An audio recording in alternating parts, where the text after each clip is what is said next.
bonjour. Aujourd'hui avec nous Jonathan Mathilde, qui est psychologue, énergéticien et spécialisé dans les états de conscience modifiés. Restez avec nous jusqu'au bout parce qu'on va parler de conséquences, des conséquences psychologiques des expériences de mort imminente. On va parler également de montée de Kundalini. Bonjour Jonathan et merci d'être là.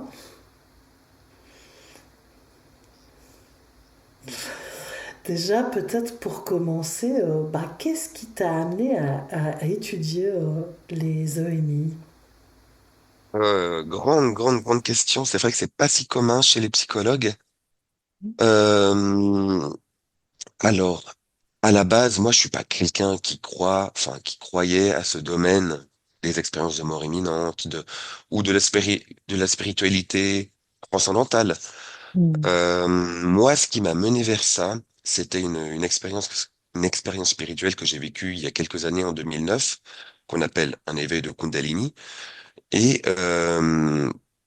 cette expérience, très clairement, je m'attendais pas à la vivre. Alors c'est vrai que l'éveil de Kundalini, on pourrait déjà beaucoup la développer. À l'époque, j'ai pu découvrir ce que c'était à travers des articles scientifiques.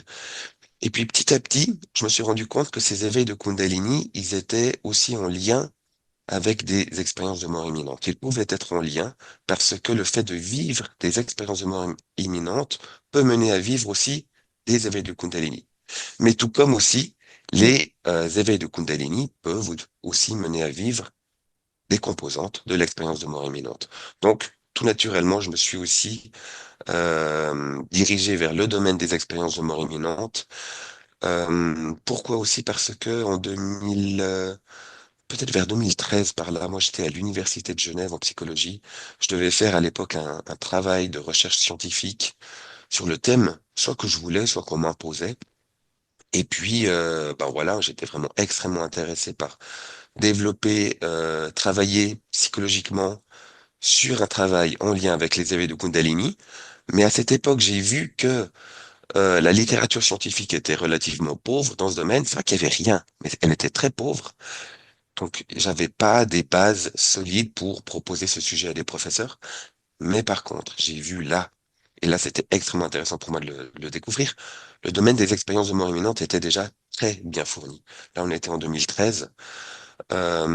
Et donc, sur la base de toute la littérature scientifique que j'ai vue, j'ai pu proposer ce sujet à deux professeurs à l'université de Genève à l'époque.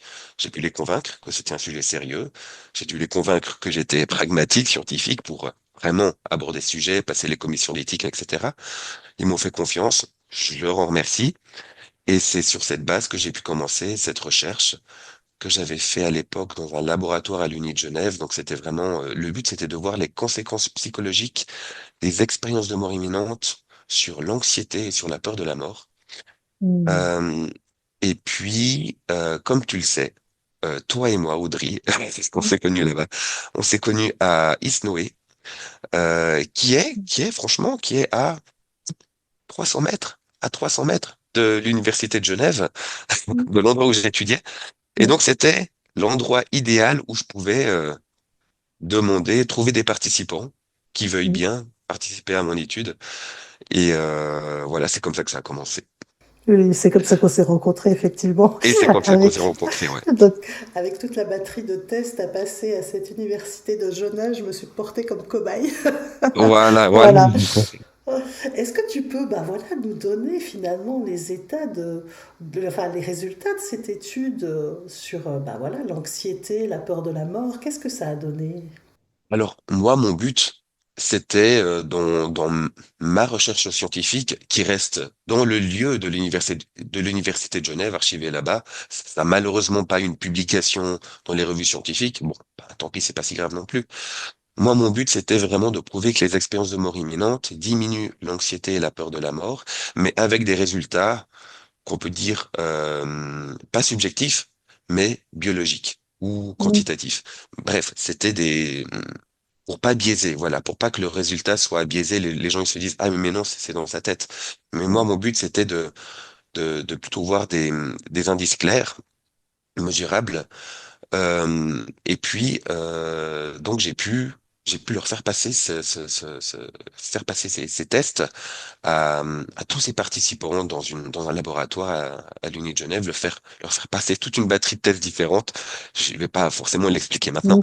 Hum, Et puis, bah, ça m'a mené tout simplement à confirmer ce que la littérature scientifique disait encore jusqu'alors, c'est que les expériences de mort imminente diminuent très significativement l'anxiété et aussi en tant que trait de personnalité, mais aussi la peur de la mort. Voilà. Mm. Et ce que j'ai trouvé aussi extrêmement intéressant, mais là plus pour le coup personnel, moi-même, c'était de rencontrer des gens qui ont vécu ces états modifiés de conscience pour partager leurs autres conséquences qu'ils ont eues sur leur vie en général. Et il y en a beaucoup sur leur Mm. perception, sur leur capacité à entrer dans un état de transcendance, sur leur capacité énergétique. Euh, donc, c'est vrai que c'est un très grand sujet, hein. J'ai vu, par exemple, l'un des points communs de toutes ces personnes que j'ai pu voir, c'était qu'il y avait déjà une très grande solitude, de vivre ce phénomène, de Mm. pas se faire comprendre, et puis d'être seul avec leur propre perception, avec leur propre vécu, leur propre intensité dans la réalité de cet état modifié de conscience qui est extrêmement intense, des fois plus intense que la réalité elle-même, et puis qu'ils ont pas grand monde avec qui partager. Voilà. Mm. Mm. C'est clair, c'est clair, c'est clair. Et moi-même, je doutais même à l'époque que c'était encore une expérience de mort imminente quand je suis venue. Et je suis venue, je vais faire un Oui, scoop, je suis venue en me disant, ah ben là, je vais passer une batterie de test et comme ça, au moins, je serai sûre. C'est à quel point, en fait, c'est compliqué pour notre mental cartésien de vivre des expériences intangibles en fait, hein. Et oui, ça peut être traumatisant pour certains, hein. oui, oui, oui. Et de mon expérience personnelle, même moi, je me souviens très bien le jour où j'ai vécu mon éveil de Kundalini, 2009, hein, je savais même pas que que ça s'appelait un éveil de Kundalini. J'ai dû vivre avec sans savoir ce que j'avais vraiment. Et puis c'est à partir de 2013 où par hasard je suis tombé sur le mot Kundalini et j'ai compris que j'avais vécu ça. Et après coup, j'étais allé voir l'un des psychologues de Isnoé qui m'a confirmé, j'aime bien ce mot confirmé, ou validé le fait que j'avais eu un éveil de Kundalini. Et ça m'avait fait mais un bien absolument gigantesque qu'un expert du domaine me le valide. Et je sais très bien, quand on souffre de quelque chose, soit d'une souffrance liée à l'éveil de Kundalini ou toute autre psychopathologie, le simple fait qu'il y ait un expert devant nous qui examine notre sujet, nos Mm, symptômes, et puis qui valide à côté, mm, c'est c'est réconfortant. On se dit mm, qu'on n'est pas, on savait qu'on était peut-être un peu bizarre, mais beaucoup moins bizarre, beaucoup moins faible. Et on se dit, ça veut dire que dans mon anormalité, je suis normal aussi. mm, mm, Et donc, il y mm. a d'autres personnes comme moi, et puis j'aimerais bien les rencontrer, j'aimerais bien qu'on partage. Et moi, après ce moment, peut-être pour toi ça l'était aussi, mais après ce moment où ça a été validé, j'ai pu avoir une vie beaucoup plus paisible et Mm. m'adapter face à tout ce que ça a amené. Je sais pas si pour toi c'était à peu près. C'était exactement la même chose en fait, hein. Le fait qu'on valide l'expérience, moi à 99%, je savais que c'était pas une psychose, mais mon mental en fait n'avait que ce référentiel-là. Et ben, en fait, oui, j'ai eu besoin, c'est fou hein, à quel point d'avoir cette validation pour enlever le petit pourcent qui restait de doute. Et après, je dirais même, enfin pour moi, j'irais même jusqu'à dire que la validation de ces expériences, elle est thérapeutique. Parce qu'enfin, j'ai pu accepter tous les phénomènes qui s'étaient développés suite à ben, toutes ces expériences que j'avais vécues, quoi. Il y a pas, il y a l'expérience en elle-même, il y a tout ce qui s'ouvre par la suite, qui sont d'autant plus intangibles parfois et qu'on a besoin d'un accompagnement. Moi, j'aurais vraiment besoin d'un accompagnement à ce moment-là. Euh, et, et, et d'ailleurs, c'est ce que tu proposes maintenant, grâce à cette expérience. Oui, oui. Bah, il faut savoir qu'en fait, déjà nous, francophones, hein, même scientifiques francophones, on est, on n'est pas très sensibilisé à tout ça. Les anglophones sont beaucoup plus ouverts.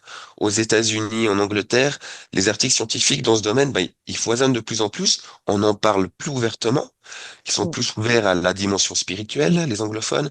Ils sont plus ouverts à ce qu'on appelle la psychologie transpersonnelle, donc en lien avec la spiritualité. Alors que les francophones, on est beaucoup plus fermé à ça. On est plus d'obédience, je ne le suis pas moi pour le coup, mais psychanalytique, avec ses qualités ou ses défauts, mais qui sont souvent dans le rejet de la dimension spirituelle et transcendantale. mm, Ce qui amène les francophones à une tendance à mm. psychopathologiser ce phénomène. Et là, on entre dans des erreurs de diagnostic qui peuvent avoir des conséquences. Et voilà, oui, alors moi, c'est l'un de mes objectifs, hein, comme le tien, c'est de Oui. sensibiliser sur le domaine des Mm, émergences spirituelles. On est dans ce domaine-là, que ce soit expérience de mort imminente, éveil de Kundalini, sortie de corps, éveil spirituel au sens large, mm, mm, pour que les gens puissent s'identifier, se dire que mm, oui, ça mm, existe, mm, et puissent aussi, ça, c'est important ce terme, euh, euh, puissent intégrer mm. psychiquement Ah, ce qu'ils ont vécu et pour aller plus loin, pour la suite, pour se développer. Ça, mm, c'est extrêmement important de l'intégrer. Et le fait de l'intégrer, ça comprend aussi le fait de l'accepter. Et cette étape d'acceptation, je sais que, enfin, tu me diras pour toi comment c'était. Pour moi, ça a été très dur, cette étape d'acceptation, étant mm, donné que de base, je suis quelqu'un qui n'était pas du tout ouvert à tout ça, quelqu'un mm, même de sceptique, quelqu'un qui ne voulait peut-être pas forcément y croire. Mais à un moment donné, il fallait pas que je me monte à moi-même. Tout, mm, tout allait vers ça. Et le simple fait de l'accepter, là, mais alors là, dès ce moment-là, j'ai fait un bond en avant sur tous les plans, psychologiquement, mm. transcendamentalement. Est-ce que même pour toi, l'acceptation, c'était facile ou... Ah, moi, ça a été extrêmement très dur. Ça a duré. J'en ai pas parlé pendant 8 ans. Parce que je savais pas à qui en parler. Donc, le côté isolé, avec des phénomènes qui m'arrivaient que je comprenais pas, que mon mental qualifiait de pathologique, non, ça a été extrêmement dur. Je pense que, voilà, moi, si je fais le podcast, c'est aussi voilà, pour donner cet espace-là, pour montrer aussi bah, qu'il y a des gens qui étudient ça, qu'il y a des gens qui accompagnent ça, parce que bah, finalement, c'est peut-être offrir aussi ce qui m'a manqué, vraiment ce qui m'a manqué. Mm. Oui, oui, oui. Bah, écoute, moi, c'est un peu comme toi. Moi, aujourd'hui, je fais de l'accompagnement des gens qui ont vécu des émergences spirituelles, voire qui vivent des crises spirituelles, donc quelque chose de beaucoup plus abrupt. Je le fais pourquoi? Parce que je sais qu'il y a une pénurie de psy, de spécialistes dans ce domaine. Et puis, il y a une tendance à psychiatriser ces phénomènes, à en faire quelque chose de psychotique. Et ce qu'il faut bien comprendre, aujourd'hui, si on est un bon professionnel de la santé, hein, qu'on soit psychiatre, médecin, infirmier, qu'importe, c'est de se référencer à la base à la littérature scientifique. Et si on regarde, même aujourd'hui, dans ce qu'on appelle le DSM-5, qui est le livre qui répertorie toutes les psychopathologies ou souffrances en lien avec la psychologie en général, il y a même une rubrique à l'intérieur qui s'appelle les problèmes euh, en lien avec tout ce qui est religieux et spirituel. Ça a été mis en place grâce à des psychologues spécialisés dans ce domaine, notamment aux États-Unis, qui ont fait que maintenant, les éveils de Kundalini, petit à petit, se font accepter. Mais ça prend le temps qu'il faut. Il y a aussi de plus en plus d'articles scientifiques, depuis en tout cas 5 ans, sur les éveils de Kundalini qui sont là. On peut pas les nier. C'est dans des revues, des comités de, pardon, c'est dans des bases de données scientifiques à comité de lecture. Euh, qui sont parfaitement lisibles par tout professionnel de la santé. Et j'ai même envie de dire, moi, quand je tombe sur un professionnel qui a un patient qui a vécu quelque chose de transcendantal, comme un éveil de Kundalini, que lui a de la peine à comprendre, moi, je lui envoie volontiers de la littérature Mm. scientifique, comme ça, il arrivera à mieux prendre en charge son patient. Mais bien Donc, sûr. c'est juste pour dire, la littérature, elle est là, elle est peut-être petite, mais elle est bel et bien là, elle est de plus en plus présente. Et maintenant, il faut simplement aussi avoir un réflexe de curiosité, de se documenter. Et aussi, j'ai envie de dire, et ça je le pense vraiment, avoir le courage d'en parler à ses confrères.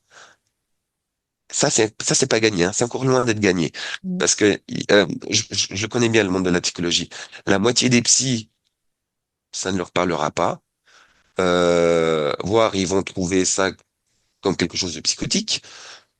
Peut-être une partie ne saura pas trop quoi penser, mais il y aura une petite partie qui va y croire. Mais parmi cette petite partie, une grande partie sera silencieuse, n'osera pas parler de tout ça. C'est ça. Et donc, il reste plus grand monde à la fin pour vraiment sensibiliser sur ce domaine. Il y a vraiment plus grand monde. Mm. Oui, mais c'est pour ça que je te remercie hein, vraiment d'oser prendre la parole parce que je sais que c'est compliqué voilà, dans ces domaines-là et je te propose même qu'on mette en référence justement sous l'épisode quelques articles scientifiques hein, voilà, pour les gens qui seraient intéressés parce que est-ce que tu as rencontré des personnes à qui c'était arrivé, qui ont vécu des expériences parfois douloureuses finalement, d'ouverture spirituelle, d'éveil de Kundalini, même d'expérience de mort imminente, et qui auraient pu avoir un diagnostic psy derrière.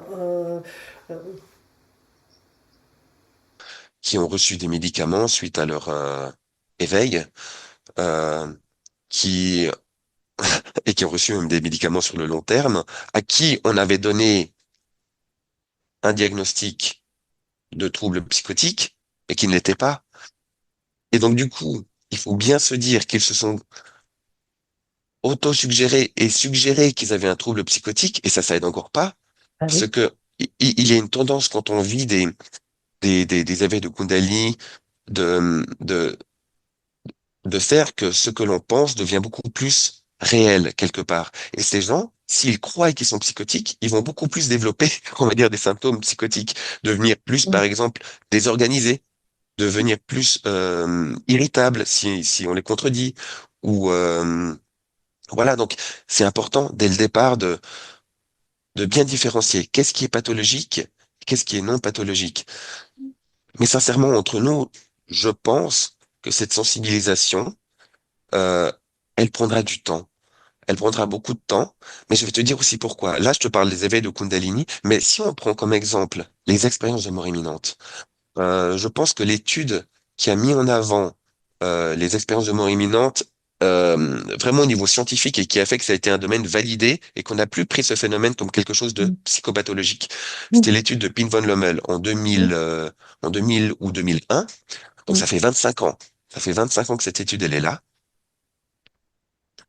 Il y a un chemin qui a été fait, mais ça reste un domaine qui est marginalisé. Mm. C'est toujours dur d'en parler dans le domaine de la psychologie. Ça, je le vois, Mm. c'est un domaine qui est tabou. Donc, moi, je pense que précisément dans le domaine des éveils de Kundalini, là, on est peut-être au début, mais ça prendra encore le temps qu'il faut. Et ma conviction profonde est que m- même si moi, je n'aurais pas vécu tous ces phénomènes et que je tomberais, paf, sur un article scientifique qui parle de ça, cet article, j'aurais de la peine à y croire. Mais Je oui. le mettrais un peu de côté en me disant, ouais, bah, ils sont un peu dans leur monde, ils sont bien gentils, Mm. mais ils sont dans leur monde. Et je pense sincèrement, donc, que ce sera pas si facile, ce sera peut-être même impossible de convaincre toute la Mm. communauté scientifique que ces sujets Mm. existent. Donc, on sera toujours, à mon avis, en marge. Mais l'important, c'est que il y ait une forme de crédibilisation qui se fait soit par le DSM, qui est là, soit par d'autres articles scientifiques, qui font que on aura notre légitimité entre nous d'en parler. Mm.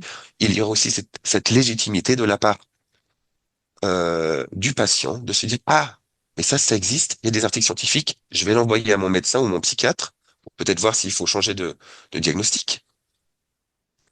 Et puis encore par derrière, j'ai même envie de dire, il ne faut jamais oublier, nous-mêmes, patients, on a le droit, en France, je ne saurais pas, mais je sais qu'en Suisse, là où je suis, on a le droit de dire, ah, mon psychiatre ou mon médecin ne me convient plus, je change de psy. Et peut-être ce psy va mieux me comprendre après ces articles que je lui que je lui montre, après le fait que je lui expliquais ce que j'ai vécu. Et donc, il y a une alliance thérapeutique qui se crée, qui est beaucoup Mm. plus euh, euh, profitable pour le développement personnel de la personne. Donc voilà, je pense sincèrement que c'est aussi de la responsabilité de nous-mêmes de choisir nos bons thérapeutes avec qui on veut avancer. C'est clair, c'est clair. Et nous deux, en étant des professionnels de santé, hein, c'est vrai qu'on comprend cette réticence. on comprend ce conditionnement aussi par nos études du moment où on n'aborde pas dans nos professions et dans les études en fait ces états de conscience modifiés, eh bien ça n'existe pas tout simplement. Oui, oui, oui. D'ailleurs, je suis curieux, toi, tu as fait un cursus d'infirmière en France, je crois. On vous a déjà parlé de la notion de spiritualité dans vos études? Ah non, chez nous alors c'est encore moins. Alors moi je trouve que chez vous c'est très très ouvert, tu vois. Ah non, non, non, non, non, du tout. En fait, c'est très tabou. C'est pas du tout la dimension spirituelle n'est pas du tout abordée dans la pratique et je trouve ça très dédommageable, hein. Vraiment, vraiment. Et alors là, pour moi, c'est on se coupe de quelque chose si on nommait ces dimensions invisibles, spirituelles et transpersonnelles, d'état de conscience modifié. Ce sont tous des domaines qui font l'entièreté de l'humain. Et moi, qui ai beaucoup fait de recherches par rapport au phénomène de voix, c'est vrai que, bah, en fait, il y a à questionner effectivement nos conditionnements par rapport à ce que l'on met sous le terme d'hallucination. Parce que dans les états de conscience modifiés, en fait, bah, les hallucinations, enfin, il suffit de se mettre en état d'hypnose, enfin, pour avoir des images, pour avoir, voilà, c'est, alors après, effectivement, ça ne veut pas dire que la pathologie n'existe pas. Et moi, j'insiste beaucoup là-dessus dans le podcast, hein, parce que on peut vivre aussi ces phénomènes en ayant une pathologie. Mais peu importe qui est pathologie ou qui est pas pathologie, c'est surtout de ne pas mettre de côté ces expériences-là et de ne pas les psychiatriser d'entrée. Moi, pour le coup, tu sais, quand j'étais à l'Uni de Genève, on nous a jamais parlé de dimension spirituelle. On nous parle à la limite de dimension interculturelle, mais ça s'arrête vraiment à ça. Euh, on a entendu parler une fois du phénomène des entendeurs de voix, sans les psychiatriser, mais en disant que c'était un phénomène qui est vécu, je crois, par 1% de la population. À toi de me confirmer, je crois que c'est 1%. Euh, mais c'est vrai que c'est très rare, cette sensibilisation sur le domaine du non psychiatrique, voire du transcendant. Et moi, ce que j'invite beaucoup avec mes patients, juste pour faire la part des choses, est-ce que ce que je vis comme contenu transcendantal, est-ce que c'est vrai, est-ce que c'est faux? Il est possible que ces contenus qu'on entend, imaginons des voix, peut-être que ces voix, elles peuvent nous indiquer, nous donner des informations crédibles qu'il faut vérifier comme une enquête. Et il faut faire ce travail d'enquête personnelle, de se dire, mais est-ce que cette voix m'a dit vrai quand elle me dit que derrière moi, il y a une personne qui va pas bien parce qu'elle a vécu ceci, ceci, cela? Il faut le vérifier. Tout comme les personnes qui vivent une sortie de corps. Ah, j'ai fait une sortie de corps pendant la nuit, je suis allé dans telle pièce et j'ai vu qu'il y avait tel objet de telle manière. Est-ce que c'est vrai, est-ce que c'est faux? Ben, le matin, quand je me lève, ben, je vais aller voir. Est-ce que c'est vrai, c'est faux, cet objet était de telle manière? Voilà, je pense qu'il faut vraiment faire une enquête sur soi, avoir développé un peu de confiance aussi en soi, de se dire, mais non, je ne vis pas dans un délire, ce que je vois est vraiment vrai. Et puis, le grand challenge aussi, c'est de trouver des gens avec qui parler. Mais ça peut pas être n'importe qui aussi, ces gens avec qui parler. Des fois, on croit que ça peut être notre femme, notre mari ou notre meilleur ami, mais peut-être même pas. C'est peut-être même pas les bonnes personnes, parce que même elles ne vont pas vous comprendre. Euh, il faut trouver des... Voilà, il faut vraiment poser des questions pour avoir des indices. Est-ce que, par exemple, si je te rencontre, toi, Audrey, je te poserai la question, toi, tu penses quoi de la spiritualité? Tu me donnerais deux, trois indices et là, je verrais que tu es ouverte et je pourrais en parler plus. Mais ce qu'il faut beaucoup, c'est trouver un écho en face de toi, en face de nous-mêmes, qui nous comprennent et puis qui nous jugent pas, pardon, qui ne nous jugent pas et qui soient tout simplement bienveillants. Et c'est tout ce qui compte à la fin. Et souvent, alors je sais pas toi, hein, mais alors juste avant de répondre à ça, mais les études, c'est entre 8 et 14% des entendeurs de voix non pathologiques, hein. Et il y a seulement 1% de personnes diagnostiquées schizophrènes. Il y a beaucoup plus d'entendeurs de voix, voilà. Alors, et c'est pareil, je veux dire, moi à l'époque, comme j'étais infirmière, l'expérience que j'ai vécue, je l'ai interprété avec le vocabulaire que j'avais à l'époque. Pour moi, j'ai entendu une voix. Maintenant, en fait, avec les années d'expérience, le phénomène s'est même transformé, puisque moi, je l'ai intégré et j'ai juste l'impression de recevoir des informations qui sont totalement différentes maintenant de ce que j'ai vécu à l'époque, qui aurait pu me faire basculer dans la pathologie parce que mon mental l'a intégré comme une voix venant de l'extérieur, donc pathologie. Alors que, et ça s'est transformé, et maintenant, c'est clairement une information qui vient de l'intérieur, et plus liée à quelque chose de très subtil, d'intuitif, tu vois, et je peux avoir d'autres informations qui viennent par d'autres biais, tu vois. Et je crois que ce qui est important aussi, c'est que pour moi, j'ai souvent rencontré, tu me diras si toi ça t'est arrivé aussi, mais des personnes qui me disent on ne m'a pas écouté. On n'a pas écouté l'expérience. Et ça, c'est. J'ai pas été entendue. J'ai essayé de dire, mais j'ai pas été entendue par le professionnel. Et pour moi, un professionnel, la première chose qu'il doit faire, c'est écouter l'expérience. On peut pas, à aucun moment, on ne peut te dire que ce que tu as vécu n'existe pas. C'est toi, tu l'as intégré comme ça. Tu mets le vocabulaire que tu as là, dans l'instant, avec l'expérience que tu vis. Oui, oui, oui. En fait, ce que tu racontes là, ça me fait penser à ces gens. Je prends un exemple, hein, qui ont vécu par exemple un viol.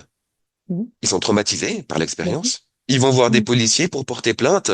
Et à la police, on ne veut pas prendre leur témoignage, on ne les croit pas, on dira, ah, mais vous étiez habillé comme ceci, comme cela. Et là, ça mène vers un deuxième traumatisme. C'est ça. Voilà, maintenant je fais le lien avec Mhm. ces états modifiés de conscience. On les vit. Il y a quelque chose de traumatisant. On essaye d'en parler. L'autre en face, ça fait un mur. Il nous met en doute. Il pense qu'on est peut-être, Mhm. qu'on a débloqué peut-être. Et ça, c'est encore un traumatisme. Mhm. Ben oui. Et oui, et c'est pour ça qu'il faut vraiment faire en sorte de trouver les bonnes personnes en face de soi pour en parler. J'ai même envie de dire, là, notamment dans le domaine des expériences de mort imminente, il a été démontré par des articles que dans les couples, il y a beaucoup de divorces Mhm. suite à un éveil de Kundalini par l'un des partenaires. Mhm. Pourquoi? Parce que enfin, déjà, le contenu du vécu est difficile à assimiler par Mhm. l'autre, mais en plus, le changement de personnalité de la personne qui a vécu l'EMI est tellement flagrante que l'autre ne la reconnaît plus.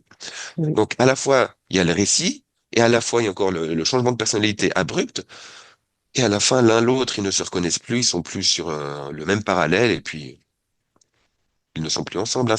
Bon, je crois qu'on est à 50% de divorces parmi les Ouais. personnes qui ont vécu des éveils de Kundalini. Oui, oui. Oui, oui, oui, oui. Non, mais c'est clair que ces expériences, elles sont très. Elles transforment vraiment, en fait, parce que on va à l'essentiel. Ça libère de plein. Je ne sais pas ce que ça fait au niveau de notre mental ego, j'en sais rien, mais il y a plein de choses qui n'ont plus d'importance.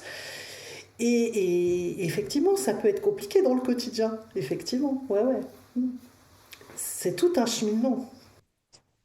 Il y a une notion que j'aime beaucoup, c'est la notion de réalité subjective. Donc, nous-mêmes, toi, moi, quand je te vois, je peux te voir, je peux avoir des pensées. Ces pensées, ma réalité interne, elle est réelle, mais elle est subjective, elle est que à l'intérieur de moi, il y a que moi qui peux la juger, mais elle existe.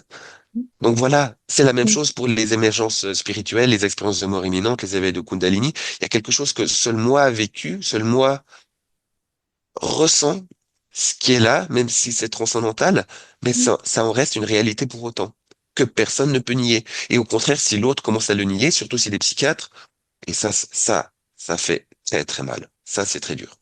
Ah, ça, c'est effectivement une double peine.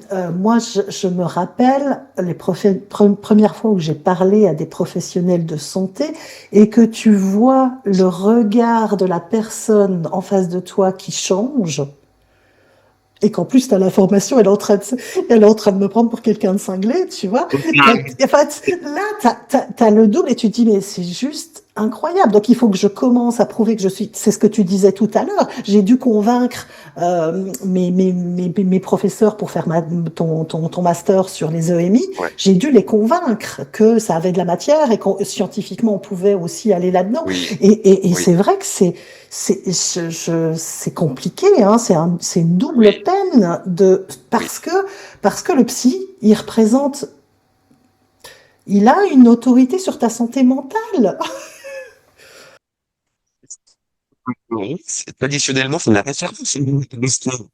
Sain et pas sain mentalement. Oui, oui. Ben oui. Et puis, j'ai même oublié, ce qui est un peu, bah, c'est un peu notre société. Aujourd'hui, on ne, on, on ne peut croire les choses presque que par la science. C'est un peu notre nouveau langage, notre nouvelle religion. Qu'on l'aime ou qu'on l'aime pas, qu'importe. Mais c'est un fait, tant qu'on ne démontre pas les choses avec le protocole scientifique, avec toute l'épistémologie, on va pas nous croire. Donc aujourd'hui, enfin, c'est pas pour ça que moi, j'aime particulièrement la science, mais j'ai compris que c'est que par ce biais qu'on pourra sensibiliser les gens, les convaincre, les aider. Je vois pas d'autre voie possible. Après, je sais qu'il est possible aussi d'utiliser d'autres voies que la science, mais qui sont beaucoup plus marginales. Là, c'est des voies plutôt des religions, parce que on peut aussi parler d'éveil spirituel à travers différentes religions, donc à travers différents spécialistes religieux, que ce soit kabbaliste, que ce soit chrétien, que ce soit chez les musulmans, comment on les appelle déjà, les, Les soufis, les les soufis. soufis. Voilà, c'est d'autres voies possibles. Moi, en tant que après identitairement aussi, on se pose beaucoup de questions. Comment il faut raisonner face à ce phénomène? J'ai dû me faire aussi cette réflexion à un moment donné. Comment je vais l'appréhender? Par le biais d'une religion. Et après, j'ai vu, ah non, pas obligatoirement. J'ai vu qu'il y avait la voie de la science. Je me suis dit, bah, je vais me diriger vers ça, étant donné que c'est dans ma culture suisse, occidentale. Et c'est comme ça que je me sens beaucoup plus posé, parce qu'au moins les réponses que j'ai, peut-être qu'il y en a peu, mais au moins elles sont fiables. Et puis, il y a personne qui pourra même si j'ai un psychiatre en face de moi qui me dit non, je sais que ce qui fait référence, c'est pas lui. Ce qui fait référence beaucoup plus, c'est l'article scientifique qui est au-dessus de lui. Bien sûr. Et il y a quelque chose de beaucoup plus reposant quand même. Bien sûr. Et je suis d'accord avec toi parce que tu abordes ça, mais c'est vraiment une crise identitaire. En fait, où tu vis un phénomène qui, comme une crêpe, ça te retourne ta réalité du jour au lendemain, en fait. Et tu dois recréer, et c'est tout l'art de l'intégration de ces phénomènes-là, et du coup, de l'accompagnement qu'on pourrait donner. Bon, moi je le fais pas, mais toi tu le fais, pour parce que ça prend, enfin, ça a été une souffrance chez moi en tout cas. Ça a pris des années et je me dis, mais si j'avais eu un accompagnement, mais j'aurais gagné beaucoup de temps et beaucoup moins de souffrance. Oui, oui, oui, oui, oui, oui. Juste, petite théorie comme ça, il y a ce qu'on appelle l'émergence spirituelle. Là, c'est le fait de se développer spirituellement ou transcendentalement, mais de manière complètement saine. C'est gérable psychologiquement. Et puis, il y a encore le phénomène à l'intérieur qu'on peut appeler la crise spirituelle, où il y a à l'intérieur cette crise identitaire, où tout d'un coup, on vit tellement de choses de manière si abrupte, si intense, qu'on ne sait plus trop qui on est. On sait plus trop quelles sont les lois de la physique C'est qu'on ça. croyait connaître. On se demande, on comprend qu'il y a une forme d'autre réalité, mais c'est extrêmement choquant de voir qu'il y a tout d'un coup une autre réalité qui est là. Et on se demande pourquoi moi, pas les autres, pourquoi je suis tout seul, pourquoi je peux en parler à personne. Bref, cette crise spirituelle est extrêmement intense, tout en sachant que si je prends le cas des éveils de Kundalini, pour le coup, il y a des études qui ont montré que l'intensité de cette expérience est plus forte que la simple prise d'une LSD. Que du LSD. Donc c'est extrêmement puissant, ces substances. Et non seulement le LSD, c'est plutôt à court terme, l'éveil de Kundalini, là on est sur du long terme, hein. Et ouais. Donc il faut qu'on survive à un phénomène mm, extrêmement puissant. mm, C'est loin d'être facile. Et puis, oui, on parlait de crise identitaire. La crise identitaire est extrêmement puissante. Qui je suis, qui je ne suis mm, pas, qui je suis avec ces nouvelles perceptions qui me sont arrivées. Après un éveil de Kundalini ou bien après une expérience de mort imminente, les gens peuvent développer, par exemple, soit des capacités médiumniques, soit des capacités de guérison, ils arrivent à peut-être à diriger, à maîtriser cette énergie ou pas, mais mm, ils ont compris qu'il y a quelque chose de nouveau à l'intérieur d'eux. Il y a encore cette crise identitaire en lien avec un nouveau sens ou des nouveaux sens qui sont là, qui font encore apprendre à appréhender. Donc, il y a le déclencheur et puis encore toutes ouais, les conséquences psychologiques de l'émergence spirituelle qui est là. Donc, ça fait beaucoup de travail. ouais, Et aujourd'hui, enfin, d'après ce que j'ai vu, il faut à peu près 7 ans en moyenne mm, pour intégrer psychiquement ce qui a été mm, vécu. Pour autant encore il faut de l'aide.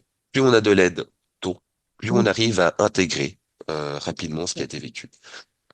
mm. Et c'est toute la force finalement. On s'est rencontrés à Genève, à l'Institut Oui, suisse des sciences noétiques, mais c'est toute la force des groupes d'entraide et de l'entraide à ce niveau-là, parce que quand on témoigne finalement dans un groupe de parole comme ça, et qu'en fait on a des gens qui, ne serait-ce que, moi je me rappelle voir les gens hocher la tête, rien que ça en fait, c'est waouh, mais qu'est-ce que ça fait du bien, parce que c'est tellement, il y a tout ce qu'on peut vivre par la suite, parce que effectivement, ça ouvre sur d'autres phénomènes. Moi, je me rappelle que les premières fois où j'ai commencé à avoir des informations, je touchais les gens et j'avais des informations qui arrivaient. Et en plus, j'entendais, mais dis-le à la personne. Mais j'étais incapable de dire quoi que ce soit parce que je pouvais pas, en fait. Je pouvais pas dire quelque chose. Ça n'existait pas pour moi. Et ça existait pourtant. Une réelle souffrance, oui. vraiment. C'est super que tu me dises que j'ai vécu la même chose que toi. C'est hochement de Ah, tête. ah oui, ah bah, Mhm. mais oui, Non, mais je vais t'expliquer moi. Moi, c'était quand que j'étais allé là-bas. Peut-être en 2013, la première fois que j'ai fait mon témoignage, pour la première fois, ouvertement, mais comme un coming out, hein. mais c'est C'est la ça. même chose. C'est un coming out spirituel. Et c'est une étape aussi pour intégrer psychologiquement l'état modifié de conscience vécu. Moi, je me souviens, la première fois que j'ai parlé, je pourrais vous en parler après un petit peu, hein, mais la première fois que j'ai parlé dans ce groupe de parole, il y avait peut-être 30 personnes. Je me suis dit, peut-être que je suis arrivé dans le groupe des fous. Oula. Mais allez, porte, je vais causer, parce que maintenant, il y a bien des jours où il faut que je cause, et ce sera maintenant, et je vais causer. Et moi, je t'avoue que quand j'ai causé, j'ai regardé le sol tout du long. J'ai regardé le sol, j'ai regardé les gens, pour pas me faire, pour pas être déstabilisé. J'ai regardé le sol, j'ai posé, je sais pas combien, pendant combien de temps, 15 ou 20 minutes. Et c'est après ça que j'ai levé le regard vers les autres. Je voyais des regards compatissants, des hochements de tête, comme tu dis. Et là, mais bordel, ça fait un bien, mais Ouais. énorme, pour la première fois de ma vie. Et je sais que ce jour-là, c'était pour moi libérateur. C'était un coming out. C'était une étape d'acceptation énorme. Et à partir de ce moment-là, il y a quelque chose qui s'est enclenché dans mon éveil de Kundalini d'encore plus puissant. Mm, Et de bien pour le coup, hein, de bien. mm, J'étais cette fois-ci fier, content d'avoir ce mm, phénomène. Alors mm, qu'avant, j'étais dans la souffrance de pas avoir des questions, la souffrance de ne pas accepter. Il y a eu un avant, un après. mm. Et après ce moment où j'ai pu parler, j'étais libéré. J'étais même content, j'étais fier et je savais que devant moi, il y avait que du bon, que du positif. Mm. Et c'est vraiment ce que tu dis, hein. Moi, j'ai vraiment senti ça, un avant et un après. Mhm. Parce que moi, avant, je rejetais, je ne voulais pas de toutes ces informations, donc je les rejetais. Et plus je les rejetais, Ouais. plus ça venait, parce que tu peux pas rejeter ce que tu es, en fait. Ouais, non, j'adore cette discussion. Peut-être que tu pourrais, voilà, partager pour les auditeurs, peut-être un petit peu, ben, ce que tu as vécu finalement, Oui, oui. cette montée de Kundalini et comment c'est arrivé. Alors moi, en fait, j'avais quel âge à l'époque? J'avais 23 ans à l'époque. C'était en 2009. Donc ça fait plus de 15 ans. Moi, j'étais allé dans un groupe chamanique. J'ai une amie qui m'a invité à aller là-bas dans le canton de Fribourg, hein. avec une dame qui se disait chamane, bon, qui est chamane en fin de compte, voilà, qu'importe. Mais en tout cas, elle m'a apporté cet éveil, ça c'est certain.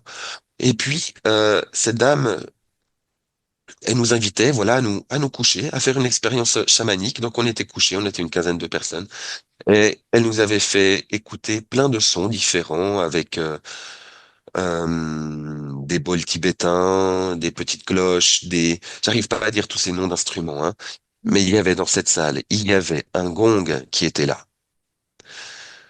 Il faut bien dire aussi mon état d'esprit en allant dans cette pièce. J'étais quelqu'un spirituellement de plutôt sceptique, très léger sur ce phénomène. J'étais là plus comme quelqu'un qui faisait du tourisme en me disant, ah, qu'est-ce qu'il y a dans ce petit coin? Allons-y, allons-y pour voir ce que c'est.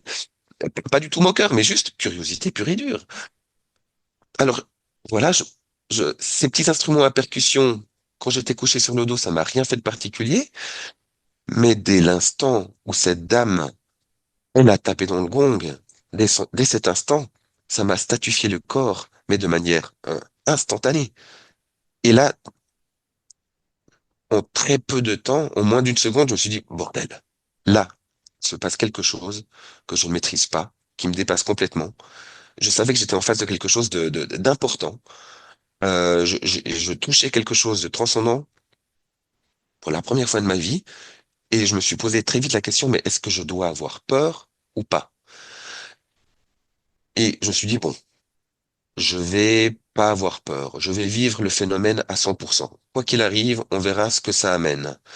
Et là, c'est vraiment ça, c'est dur hein, de réfléchir hein, dans ces instants-là, mais c'était ma philosophie du moment. Je dis, bon, je vais vivre ce qu'il y a à vivre.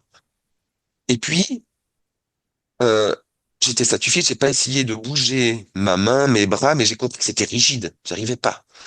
Je me suis pas battu pour bouger cette statification.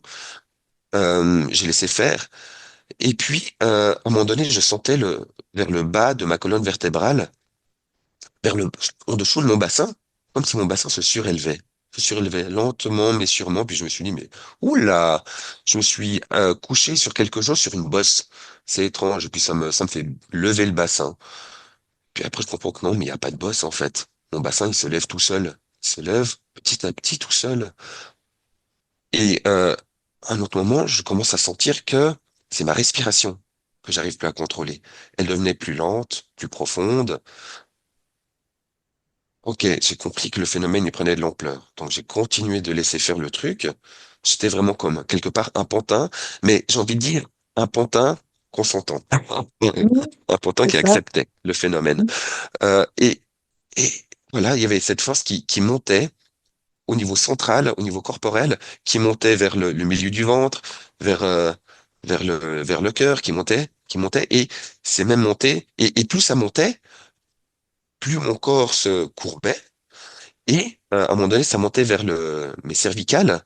Peut-être tout ce phénomène, ça durait peut-être, c'est difficile à dire, 10 minutes, 15 minutes, c'est très difficile à dire. En fait, la chamane, à chaque fois qu'elle tapait dans le gong, elle laissait le son s'estomper, s'estomper. Et une fois que ça s'estompait complètement, elle retapait dedans. Et le phénomène, il continuait, il continuait. Et cette force, elle était montée jusqu'à mes cervicales. Et là, mon dos, il était complètement voûté vers l'arrière. C'est vrai que ça fait un peu peur comme ça. Moi, j'étais un jeune qui regardait des films d'horreur dans ma vie. Ben, je sais que ça ressemblait un peu à ce que j'ai vécu. Mais j'étais pas du tout dans la souffrance. J'étais dans le questionnement de ce que je vivais. J'étais aussi dans l'acceptation, franchement, hein. Et puis, mais par contre, là, je commençais à douter parce que je sentais cette force qui était là et qui allait rentrer dans ma tête. Et là, je me suis dit, ça y est, là, Jonathan, peut-être, là, tu vas peut-être mourir. Parce que si cette force, elle est capable de te goûter le dos, Mhm. euh, sans ta volonté, qu'elle te statufie, qu'est-ce qu'elle va faire dans ton cerveau? C'est étrange dans ces moments-là, voilà, il se passe beaucoup de choses en peu de temps, Mhm. mais je me suis dit aussi quelque part au fond de moi, j'avais vécu beaucoup de choses, peut-être que je vais mourir, et puis quelque part, j'accepte la mort aussi. Voilà. C'était dans Mhm. ce moment-là. Et j'ai accepté alors que cette force, elle entre dans ma tête. Je l'ai laissée rentrer dans ma tête. Et là, elle m'a fait un mal de crâne absolument gigantesque. J'aime bien le dire, elle m'a fait bouillonner mon cerveau. Mhm. Extrêmement fort. J'avais un mal de crâne énorme. Ça m'a levé la tête vers le haut. J'avais toujours les, le dos voûté. le regard, enfin, pardon, le visage qui montait vers le haut, et j'avais encore les yeux en révulsion, qui sont mm, devenus blancs, avec un mal de crâne énorme. C'est scénario film d'horreur. Et voilà, j'ai souffert comme ça pendant, c'est difficile à dire, 30 secondes. Et puis après, à un moment donné, la chamane, elle a pu taper dans le gong, mon corps, il s'est remis normalement. Après ça, qu'est-ce qui s'est passé? En fait, j'arrivais pas trop à comprendre. J'étais sous le choc de l'expérience. J'ai pas essayé de même comprendre. Je, je faisais étape après étape, d'après ce qu'on me disait, d'après ce que la chamane disait. J'arrivais même pas à dire ce que j'avais vécu. Je souffrais pas. Mais j'étais sous le choc. Pas un choc négatif ni positif, juste sous le choc. J'arrivais mm, pas à juger de ce que j'ai vécu. ouais, mm, Et après, elle a fait d'autres instruments. Elle a fait des tambours chamaniques. C'était marrant, ces tambours chamaniques, parce que j'étais toujours couché sur le dos. Et mon corps, pour la première fois de ma vie, il entrait en transe. J'avais mes bras, un bras qui s'est surélevé et qui commençait à danser, et l'autre bras qui commençait à danser aussi de manière symétrique, harmonieuse. Et puis après, c'était mon corps qui commençait à faire des mouvements serpentins comme ça, d'ondulation. La seule chose que je peux vous dire, je pourrais vous en parler des heures, hein, euh, mais la seule chose qui est certain, c'est que le, le, le, le soir même, voire le lendemain, j'étais dans un état d'extase incroyable, de bien-être.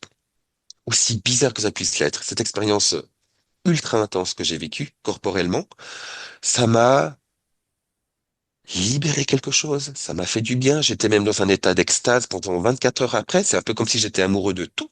Je regardais dehors, j'étais, oh, c'est beau le soleil, comme si je le voyais pour la première fois de ma vie. Des choses un peu bizarres pour ça, mais j'étais extrêmement bien.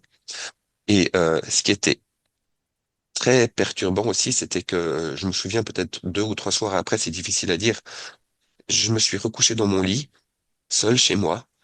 J'ai simulé pardon, le son du gong dans ma tête et j'ai recommencé à faire exactement le même phénomène que j'avais vécu durant ce rituel chamanique avec le dos voûté, les yeux qui révulsent, la tête vers l'arrière. Et en réalité, c'est quelque chose qui n'est jamais parti. C'est toujours là, toujours jusqu'aujourd'hui. J'ai même essayé je me suis posé plein de questions si c'était bien, mal. Le mot Kundalini, je ne le connaissais pas à l'époque. Euh, je l'ai connu que 4 ans après, mais entre ce moment où je l'ai vécu et entre le moment où j'ai découvert le mot Kundalini et j'ai compris que c'était ça que j'avais vécu, je me suis mis plein d'hypothèses en tête. Je me suis dit, ok, c'est une forme de psychose, mais alors une psychose très joyeuse pour le coup, hein, et ça fait vraiment du bien cette psychose. Ou bien c'est une forme de ouais, possession étrange, mais ça me fait toujours du bien. Mais et je me suis dit, mais ça peut pas être possession. La possession, ça fait souffrir, ça fait mm, pas autant du bien. mm, Euh, j'ai compris qu'il y avait aussi, et ça c'était assez perturbant de le découvrir, il y a une nouvelle forme d'intelligence. J'avais accès à une nouvelle forme d'intelligence, j'ai envie de dire pas la mienne, ou peut-être un moi spirituel, ou bref, une forme d'intelligence. J'arrive pas à l'identifier, mais qui faisait que j'arrive à faire des postures yogiques que je ne connaissais pas. Je suis pas prof de yoga, j'avais même pas vraiment fait des cours de yoga dans ma vie, mais ces postures, je les faisais toutes seules. C'était même pas que les postures, c'est la manière de respirer qui était aussi yogique. ouais, C'était aussi des ohms qui venaient spontanément, des ohms, hein. Euh, mm, j'étais devenu comme quelqu'un qui connaissait de lui-même le yoga. Et en mm, fait, ben non. Et quand je vois des articles scientifiques aujourd'hui sur les éveils de Kundalini, je vois que c'est vraiment l'un des premiers critères qui montre un éveil de Kundalini, c'est qu'il y a ces postures yogiques qui sont bel et ouais, bien là, mm. de gens qui sont spontanés, hein, des gens qui n'ont pas même pas appris à faire ça. Et Ouais, j'ai même envie de te dire, pendant une période, je me suis dit, hé Jonathan, tu commences à délirer. Arrête de faire ouais, toutes ces postures bizarres. Arrête d'entrer en état modifié de conscience juste pour découvrir des choses bizarres. Je me suis dit, tout ça, ça va mal tourner tôt ou tard si mm. je continue dans ce domaine. Je me suis dit, là maintenant, tu J'ai eu arrêtes. peur. Tu Tu as- arrêtes. mm, Et j'ai arrêté pendant plusieurs mois, peut-être mm, 6 mois, c'est difficile à dire. Et puis 6 mois après, un peu par hasard, je me suis dit, bon, je regarde si c'est toujours là. Et c'était toujours là. bah Donc oui. voilà. Et j'ai Et dû tu, apprendre à l'accepter. Voilà. Ben oui, ben oui. Et tu sais, ça me fait penser, parce que alors moi j'ai vécu le même phénomène d'arc, d'arc de cercle comme ça dans une formation en mantra. J'ai fait des stages de mantra intensifs en fait, hein, où on chantait des heures et des heures, et moi je me suis Mhm. retrouvée pareil en arc de cercle comme ça, où je suis incapable de faire ça. Mon corps il se retrouve tout ça. Et ça me fait penser d'ailleurs, quand tu témoignais de ça, je me dis, tu sais, ces photos qu'on voit du début du siècle, où on parlait de ces femmes hystériques qui étaient dans ces postures dark, ça te dit quelque chose, ça, ou pas? Oui, ça me dit quelque chose. Ouais, ouais, ouais, je vois. Je Tu vois. vois? Mais, alors, je fais un lien, il n'y a peut-être pas du tout à faire, hein, j'en sais rien. Ouais, Mais c'est ça qui m'est venu, cette photo, en fait, ouais. où finalement, ces phénomènes qu'on ne connaissait pas, qu'on ne connaît toujours pas, euh, qui sont très étranges. D'ailleurs, moi, c'est avec toi que j'ai appris que les gens qui avaient vécu une expérience de mort imminente étaient plus susceptibles, qu'il y avait une étude qui montrait ça, de faire des montées de Kundalini, parce que chez moi, c'est vraiment Oui, ce qui est arrivé. Une année après, en fait, j'ai fait des montées de Kundalini comme ça. oui.